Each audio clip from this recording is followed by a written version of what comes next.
হরে কৃষ্ণ। তো আগামী 10ই ফেব্রুয়ারি নিত্যানন্দ ত্রয়োদশী। নিত্যানন্দ ত্রয়োদশী হচ্ছে নিত্যানন্দ প্রভুর আবির্ভাব দিবস এবং নিত্যানন্দ প্রভুর প্রিয় রং ছিল নীল রং। ব্রজেন্দ্র নন্দন যে শচীসুত হলো সেই বলরাম হইল নিতাই।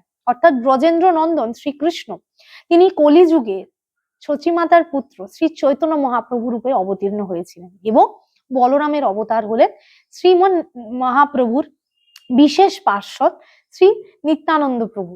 32 বছর বয়সে নিত্যানন্দ প্রভুর সাথে 20 বছর বয়সী চৈতন্য মহাপ্রভুর প্রথম সাক্ষাৎ হয়েছিল এবং নিত্যানন্দ প্রভুর আবির্ভাব স্থলী হচ্ছে কোথায়?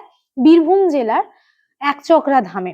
এই দিন ভক্তরা 12টা অবধি উপবাস থেকে বিভিন্ন রকমের কার্যক্রম যেমন জপ করা, অধিকতর কীর্তন করা এবং ভক্ত সঙ্গে তারা ভগবানের লীলা শ্রবণ করে থাকে। সকলে নিত্যানন্দ ত্রয়োদশীর উপবাস পালন করে নিজেদের জীবন ধন্য করুন। হরে কৃষ্ণ।